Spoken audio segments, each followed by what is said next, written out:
We are talking about one of my favorite things this week, taste, the sense of taste. And honestly, I don't know where I would be in my life if I did not have the sense of taste. And I think when we think of taste, we typically think about food, but there's so many other aspects to taste that I think we want to talk about that might be even more helpful for us to understand. And so if you're taking notes, the title of our message today is Sweet and Savory. Sweet and savory. How many sweet tooths I have in the room or joining us online? You say you a sweet tooth, you prefer sweet. How many savory people? Yep, makes sense. All the salty people. Yep. Just kidding. When my wife and I, we were living in New York City, you all have those friends who, they're the foodies in your friend group. And they're the ones who are like, you got to try this place. You have to go to this place. It's so good. And so we were living in New York City. A friend of ours had been living there for a little bit named Stephanie. And she was a sweet tooth. And she had taken the time to locate every good dessert that there was in New York City. This is how into it she was. She started a business where she would do dessert tours. And the whole tour was taking people around dessert spots in New York City. And so when we moved to New York City, she told us, hey, there's this cookie place that you have to try. You gotta try this cookie place. It's the best cookie you'll ever have in your life. And she's like hyping it up. And so Tess and I decided to go. And when we walk up, this is the line that we are greeted with. It's a place called Levain. And when we walked up, there's a long line. I believe we have a picture that you can put on the screen. That's the line. And yeah. So when we see the line, we're like, yeah, but is it that good? Because especially in the wintertime when it's cold, like you're standing outside, right? And so she said, you got to try it. So we stand in the line, and the line probably took us about an hour to get through. And you get there, and as you get closer, you smell the cookies. And I mean, once you get like that first whiff of it, it's like, yeah, I would stand 2 hours for this cookie. Right, and so you get the cookie and you get in, and once you get into the place, you got like 3 steps, and then you get your cookie and you're out. It's how small it is. And but I remember the first time I had that cookie. Let me tell you, it's not even a cookie. It's a mountain of dough, and it is baked to perfection. And that first bite, oh my gosh, it was so good. It was so good. You can tell I love food. And it was so delicious. It was warm, but it was also crunchy, gooey on the inside, this chocolate walnut combination. It had good texture. Like it was soft, but then you're getting the crunch of the walnuts and like, oh my gosh. And I'm sorry, I know some of you are like, oh my gosh, can you stop talking about this cookie? Well, look, by the grace of God, less than a year ago, they decided to open a location in LA. Come on. And I said, God, what are you trying to do to me? And so they have a location in Larchmont, and it's called Levain. If you are up for cookies, you got to go try this. Let me just show you. Look at this thing. Oh my gosh. I told you, it's a mountain of dough. Look at this, right? So, anybody have a birthday today? I saw your hand. Al, come here, Al, let me bless you. No, you got this. Al, come on, I see it in your face. Don't be shy. No, take the whole thing. No, I want this. No, you take the whole thing. Yeah, go ahead. Enjoy it. Just ask him how it tastes afterwards. If you want to know, I'm telling you, it's so good, okay? And here's the thing. I'm gonna give out one more. Who else raised their hand? I saw you in the back. Yeah, you come up. I'll give you one too. Only got one service left, so I can give it out. And if you're wondering, I bought extra so I could have some at home. It was my birthday last week. Come on. There you go. Also, I love your hoops. Come on. Now, here's the thing. The first time I had this cookie, I made the mistake of at first bite, it tasted so good that I was done in 2 minutes. So you wait in line for an hour for something that you ate in 2 minutes. And I think we've all had moments like that, right? Where we end up getting the thing that we've been wanting because we know it's gonna taste so good, and then it's gone, and we're like, wait, where'd it go? And you say to yourself, I feel like I barely tasted it. And that's a bummer because that's the whole point, tasting, right? And man, we've had those moments, and I think we all have a favorite food that we get excited to talk to people about in great detail. I don't know what your thing is, but we're a society of foodies. So many of us are obsessed with cooking shows, recipe videos, new restaurants, and it's likely that you at least follow one food social media account. Like, come on, let's raise our hands. It's like we all are following him, right? And here's what's interesting, is that our relationship with food, though, is so hot and cold. And here's what I mean.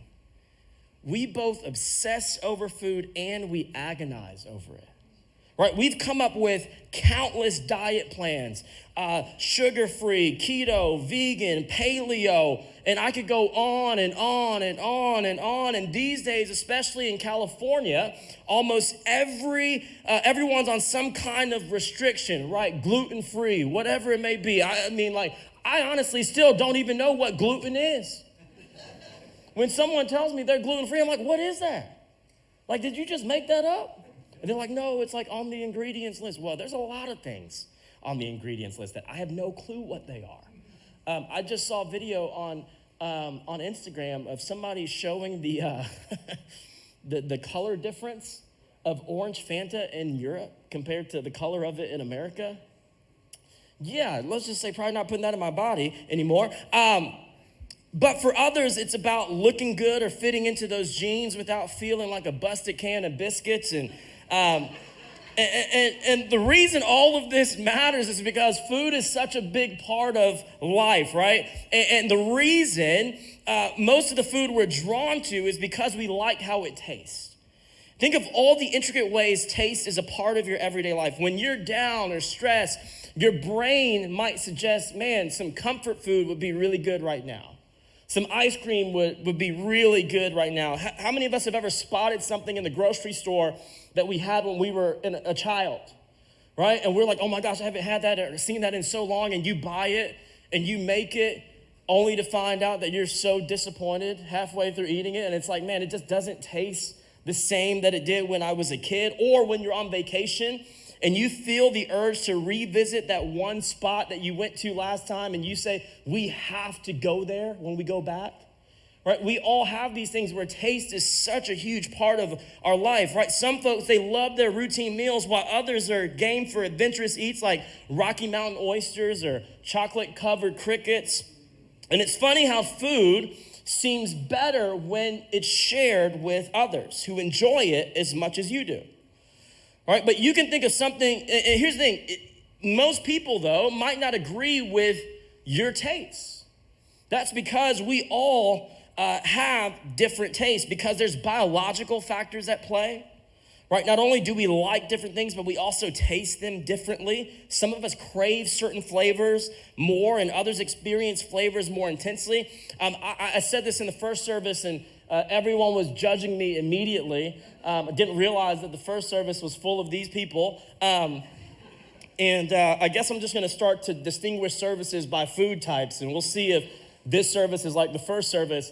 But I have a ton of friends who love olives.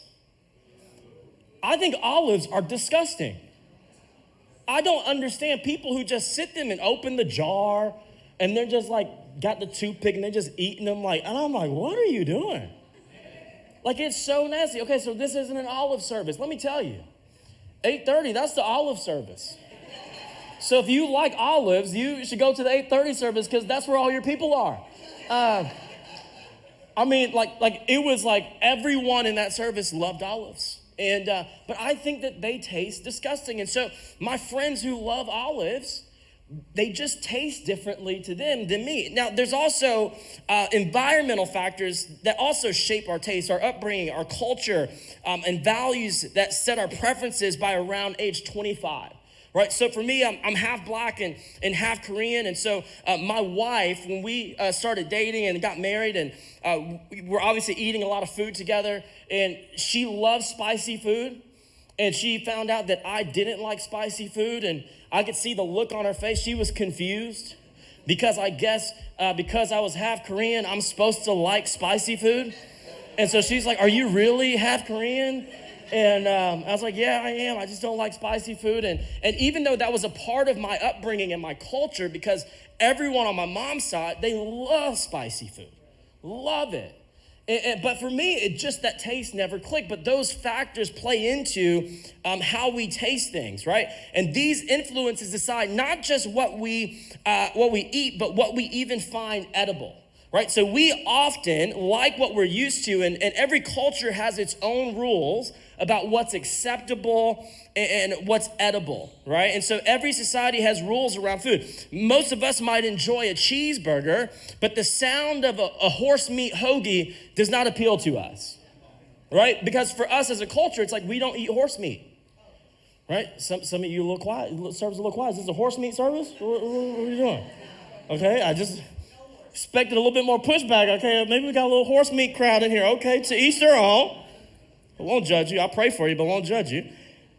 Right? But every society has rules around food, some unspoken, some explicit, right? So if your fridge food has a green fuzzy coating, toss it out, right? Or avoid licking your fingers after handling raw chicken, and don't eat sushi left in the car for 2 days. And also, if something falls in the trash, don't try to retrieve it and eat it. And so our taste rules often come from what we consider healthy or socially acceptable. And there's a lot of these same rules in the Bible, and some of them are so bizarre. I thought it'd be best for us to just read through some of them verbatim. Look at what Deuteronomy 14:7b, it says this: "So you may not eat the camel, the hare, or the hyrax. They chew the cud, but do not have split hooves, so they are ceremonially unclean for you." Verses 9 and 10, it says this: "Of all the marine animals, you may eat whatever has both fins and scales. You may not, however, eat marine animals that do not have both fins and scales. They are ceremonially unclean for you." Look at what verses 12 through 18, it says, "These are the birds you may not eat: the griffin vulture, the bearded vulture, the black vulture." I didn't know there's so many vultures. "The kite, the falcon, buzzards of all kinds, ravens of all kinds, the eagle owl, the short-bearded owl, the seagull, hawks of all kinds, the little owl, the great owl, the barn owl, the desert owl, the Egyptian vulture, the cormorant, the stork, herons of all kinds, the hoopoe, and the bat." All the birds we can't eat. Look at what verse 21 says. It says, "You must not eat anything that has died a natural death. You may give it to a foreigner living in your town, or you may sell it to a stranger." Hey, so you can't eat it, but you can sell it to someone else and wish them luck with it, right? "For you are set apart as holy to the Lord your God." And so for those who were religious in the Old Testament, this is the law that they followed. They followed this law that said, man, we cannot eat these things because this is a part of the law. And so even today, all of these rules would be referred to as being kosher.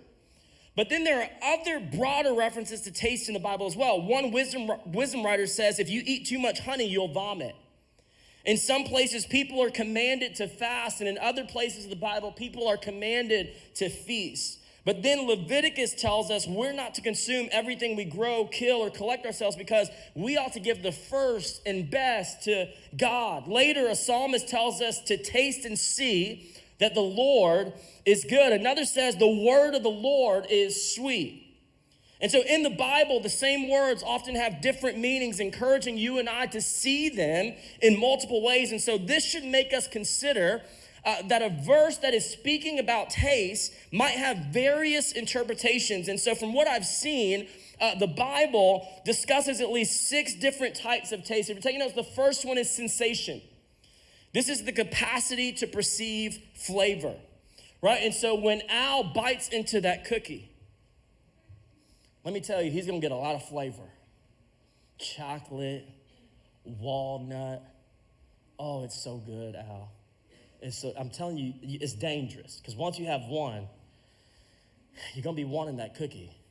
It's a great sensation. The second is portion, the amount needed to sample something, right? You think of samples, we think of Costco, right? It's the only reason some of us enjoy going to Costco is to get the samples, right? I still love it.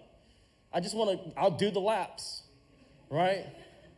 And then you see, oh, this person, she's still cooking it. I'll be back around. Let me just do my lap. And by the time I get back around, she'll be ready, right? The third is opinion. It's the preferences of a particular person, right? So for me, I don't like olives. I think they're disgusting. The fourth is discretion. It's the knowledge of what is acceptable or appropriate. The fifth one is impression, the overall impact something has on you, right? Now, when we think of taste, we're usually thinking about food, but here's how we use this idea of impression, right? The overall impact something has on you. You might say, there's something about the way that person treats people that leaves a bad taste in my mouth. So we're talking about taste, but not as it relates to food. The last is sophistication, right? It's the ability to discern what is of high value, quality, and culture, right? If you enjoy a glass of wine here and there, and maybe you've had some great glasses of wine, you might tell yourself, you know what? I just can't bring myself to order a glass of wine at Chili's. Great appetizers, great ribs, not a place where you order a glass of wine because you've had a higher quality or higher value, or maybe you're just more cultured when it comes to that thing. Any given reference to taste in the Bible could be referring to one, if not all, of these things at once. And so with that in mind, I want to read one of my favorite stories that's about food, but it's really not about food, but it is. Look at what Acts 10, 9 through 10, it says this. The next day, as Cornelius' messengers were nearing the town, Peter went up on the flat roof to pray. It was about noon, and he was hungry. But while a meal was being prepared, he fell into a trance. Anybody ever been there before? Right, where you're so hungry that you just start to space out? And that's what happens to Peter.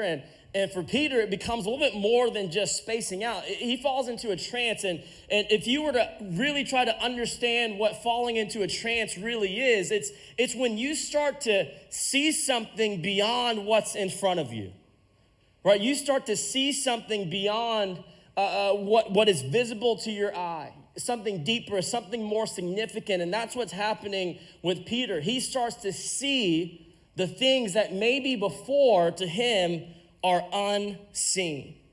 Look at what verses 11 through 13, it says this. He saw the sky open and something like a large sheet was let down by its four corners. In the sheet were all sorts of animals, reptiles, and birds. And a voice said to him, "Get up, Peter, kill and eat them."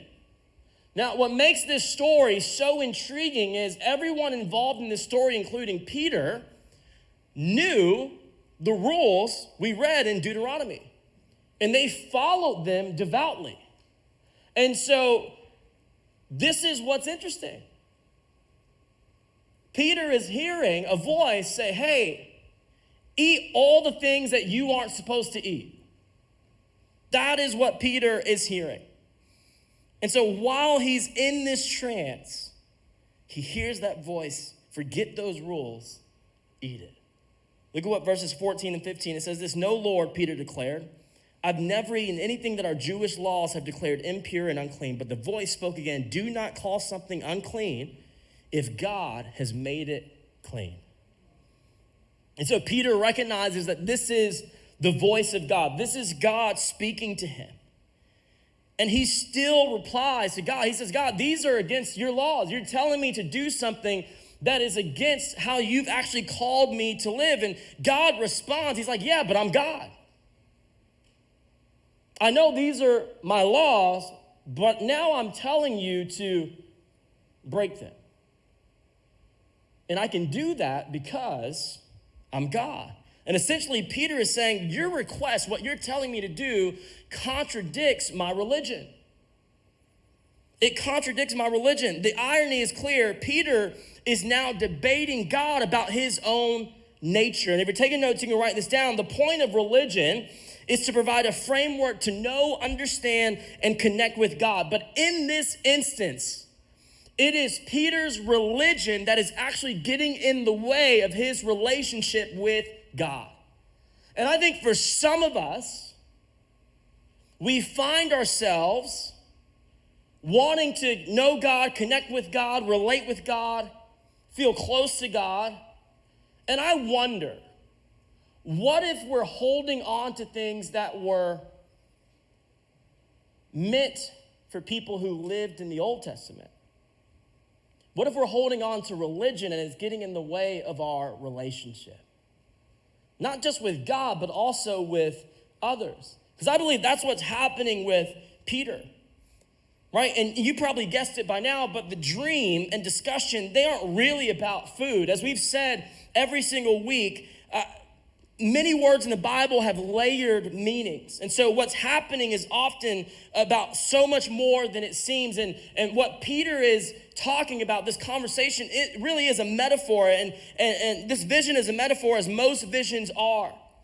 And if you're taking notes, you can write this down. It wasn't about what food you should put in your body, but about what people God insists are a part of his body.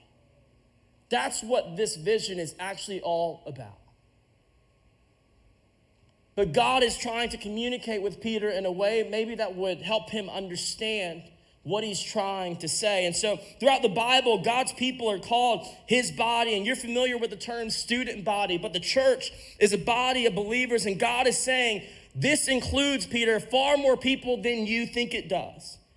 Those you consider clean and unclean, as well as those who think, talk, act, and vote differently than you. And God is saying, not only do I want you to know this is true, I want you to show others it's true by the way you treat those who are different from you. And so this is God, in his own way, pushing Peter away from tribal thinking. See, tribal thinking says that the point of life is to protect and preserve your tribe.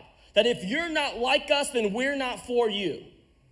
But what God is communicating to Peter through this idea of a barbecue-themed vision, where he's like, you could grill all of these animals, kill them and grill them, and enjoy it. God is trying to tell Peter that his tribe works differently. God's tribe isn't closed, it's open. God's tribe exists to bless those who aren't even in it.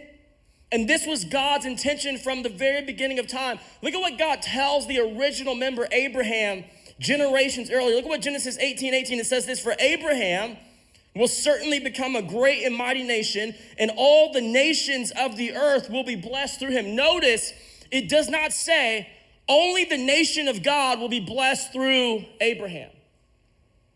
And can I tell you, this is not political in any way, but if there's any country that has gotten this backwards, it's ours. Somehow, some way, America apparently has come to own Christianity, which I find baffling. Because that's not the point of it. The point is not that America would be known as this Christian nation. No. The point of Christianity is that all the people who were clean and unclean in America would get invited into the family of God. That is what God is trying to communicate to Peter. My tribe, God's tribe, doesn't just exist for itself. It exists for the good of everyone else. It's outwardly focused, not inwardly focused. The goal isn't to huddle together and hold down the fort. Its purpose is to invite anyone and everyone in. God's heart is that his tribe be known not for keeping certain people out, but for inviting everyone in. And this includes those you become convinced it's against your religion to be involved with. Those you think you can't be friends with them because of what they believe. It couldn't be further from what God is actually calling us to do. And as you can imagine, this was a lot for Peter to wrap his head around because this is a complete paradigm shift for him. But look at what Acts 10:16a, it says this, the same vision was repeated 3 times. Does God do this to you? He shows you the same things repeatedly over and over again because he realizes you're not getting it. And then you tell yourself, well, God's just not speaking to me. And God's like, I've shown you the same thing 10 times. You just aren't getting it. And what I love about that is it reveals just how patient God is with us. We aren't patient with him, but he is so patient with us. Look at what verses 16b through 17, it says this, then the sheet was suddenly pulled up to heaven. Peter was very perplexed. What could the vision mean? Just then the men sent by Cornelius found Simon's house. Now look at what verses 19 and 20, it says this, meanwhile, As Peter was puzzling over the vision, the Holy Spirit said to him, 3 men have come looking for you. Get up, go downstairs, and go with them without hesitation. Don't worry, for I have sent them. And so here's where I believe the author starts to decode his metaphor a little bit, right? These people that are coming to meet with Peter, and God tells Peter, I need you to go with them. They're Gentiles. They're outsiders. They're pagans. They're sinners. They're unreligious. They're unchurched. And interesting, they appear right after his dream. It's almost as if it was intentional, because it was. Why? Because God knows that the point of the vision is these 3 men. That Peter, based on his religion, should not be associating with, because they're Gentiles, they're outsiders. And so as he goes with these guys and starts living out what Jesus envisioned for his church, it finally clicks for him. Look at what Acts 10, 28 through 29, it says this. Peter told them, you know it's against our laws for a Jewish man to enter a Gentile home like this or to associate with you. But God has shown me that I should no longer think of anyone as impure or unclean. So I came without objection as soon as I was sent for. Now tell me why you sent for me. Oh my gosh, Peter's over here lying his tail off. He says, oh yeah, as soon as God asked me to come with you, I didn't object. You did object. God showed you the vision 3 times because you weren't getting it, right? And here's the thing, we all do what Peter's doing, right? Because how many of us remember learning a lesson differently after we've learned it? And that's what's happening with Peter. And the point is, he learned it, and thank God he did, because you and I are here because Peter learned this lesson. We're the result of someone taking a barbecue-like vision seriously on a rooftop. And if you're taking notes, you can write this down. We're the result of someone believing what God was doing included us. We are the result of someone believing what God was doing included us. As the worship team comes back to join me, when Peter reached the home of those outsiders, the off-limits alligators, pigs, and snakes from his vision, that's who they represented. He talked and he ate with them, and this may not seem like a big deal, but it was so taboo. In Peter's religious culture, sharing a meal with those who were different was seen as approving of them. It was seen as accepting every part of who they are. And the only respectable person that Peter had seen break this rule was Jesus, who was often called a drunkard and a glutton for doing so. And Jesus, he didn't overeat, but he enjoyed these lengthy meals, which were about more than just food. They were about connection. And the longer you lingered, the more you appreciated the flavors and the taste of the food, but also the company. And Jesus wanted everyone to feel welcomed and wanted by God. He seemed to believe, if you're taking notes, you write this down, one of the best ways to show love is to share food. That one of the best ways to show love is to share food. And there's a lot of truth to that, because there's an intimacy that comes with eating with others. Sharing meals is often how strangers can become neighbors, and neighbors can become family. And that's the heart of God. The heart of God is that you and I, we were once strangers, Gentiles, the outsiders. But there was a God who wanted to be related to you, be in relationship and connected to you so much that he said, I don't care where you're from. I don't care what your background is. I don't care where you grew up. I don't care how you grew up. You are invited to sit at my table. And as you sit at the table, you go from stranger to neighbor. And the longer you sit at that table, as you keep coming back to sit at that table, you go from neighbor to family. That is the heart of God. And if you are a follower of Jesus, this isn't just an interesting observation, it is a command. One of the last things Jesus insists on doing with his friends before he was murdered was to eat together. Look at what Matthew 26 through 28, it says this: as they were eating, Jesus took some bread and he blessed it. Then he broke it in pieces and gave it to the disciples, saying, take this and eat it. for this is my body. And he took a cup of wine and gave thanks to God for it. He gave it to them and said, each of you drink from it, for this is my blood, which confirms the covenant between God and his people. It is poured out as a sacrifice to forgive the sins of many. And so God could have picked anything else. He could have done anything else with his disciples before his death. But what did he choose to do? He chose to share a meal. Because I believe what God understood was that, man, if the church could get hospitality right, then the hospitality would reveal the heart of God to the stranger. And that stranger could become a neighbor, and that neighbor could become a part of this family. And so some of you are like, oh, I think I'm a pretty hospitable person. Can I just give you a definition of hospitality? I think we think of hospitality as just being anytime we open up our home to people that we know. That's not hospitality, that's sharing. And there's nothing wrong with sharing, but hospitality is when you say, you know what, I don't know you that well. We probably don't agree on a lot, but I want you to sit at my table. I want to have a meal with you. That is hospitality. The hospitality that Jesus shows all throughout the Bible is him choosing to sit with people who the rest of the world thought, why are you sitting with that person? Why are you sitting with what should be a stranger to you? And so hospitality is when we choose to invite the strangers in our lives to sit at our table because we know that at one point in our life, we too were a stranger that got invited to sit at God's table, not because of who we are, but because of everything that he is for us and for everyone around us. Jesus' command is to, and if you're taking notes, here's our big idea today: slow down and savor the food and people in front of you. Some of you are like, can you savor people? Yes, you can savor people without licking them.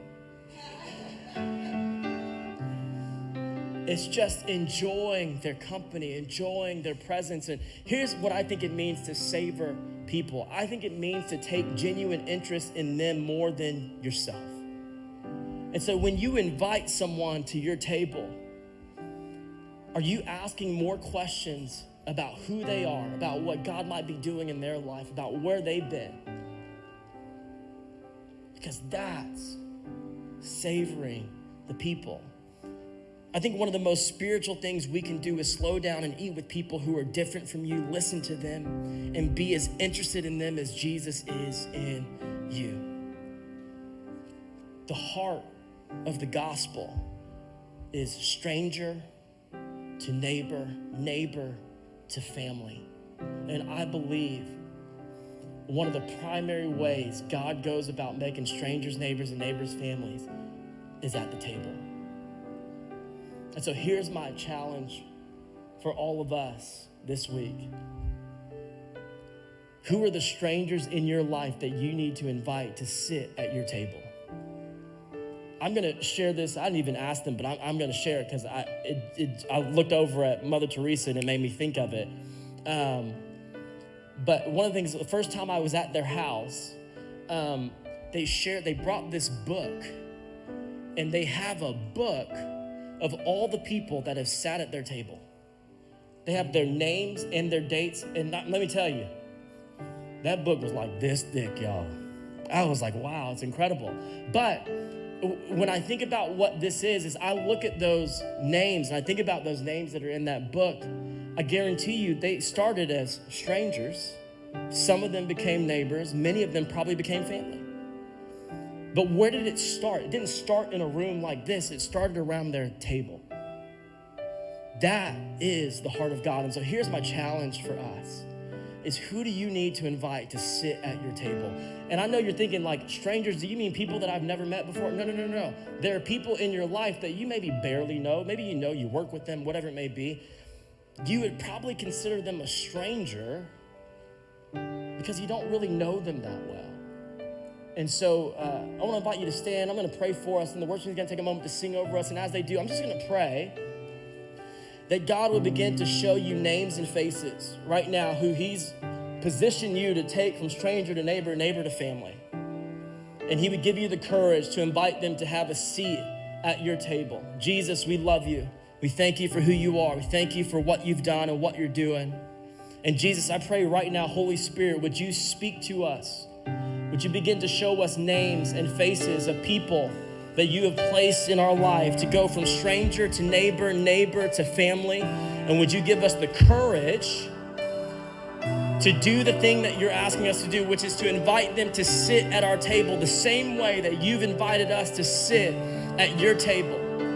Right now, Holy Spirit, just begin to give us names, faces, stranger to neighbor, neighbor to family. Stranger to neighbor, neighbor to family, names and faces. Holy Spirit, would you give us courage? Would you give us boldness to understand the heart of your gospel, the heart of what you've called us to do? Come on.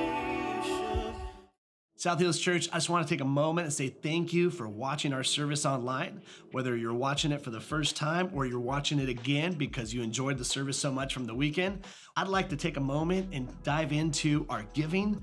Every week we give people the opportunity to give back and give to the local church so that God can continue to bless your lives and bless your finances. Here at South Hills, we believe that everything comes from God. We believe that He's the one that chose us and brought us into this world, gave us our gifts and talents and abilities. And I just want you to know that when we give, we are giving back what God has already given to us. If you've ever seen any of our envelopes at a South Hills campus, you'll see on there that it says, every week at South Hills, your generosity is giving people the opportunity to live a better story. And there's a scripture on there in Matthew chapter 6, verse 21 that says, where your treasure is, there your heart will be also. So I want to encourage you today to click down below and set up your giving, whether it's for the first time or whether you're doing reoccurring giving. We have 4 ways to give here at South Hills. 1, you can do it in person at any of our campuses through an envelope. Or 2, you can actually text any amount that you would like to 84321. And the 3rd way is to download our Church Center app. I encourage you to do this one because the Church Center app gives you opportunity to stay connected with our church and your campuses. It's a great tool and resource for you to know what's going on. And the 4th way to give is to give online. You can go to southhills.org/give and you can set up your giving there. Whether you're a guest of our church or whether you are a member of our church, or whether you simply just like to watch our services, I encourage you to trust God with your finances so that He can bless and anoint your finances and you can be trusting God in this journey of living life to the fullest. I love you and thank you for watching our online service today.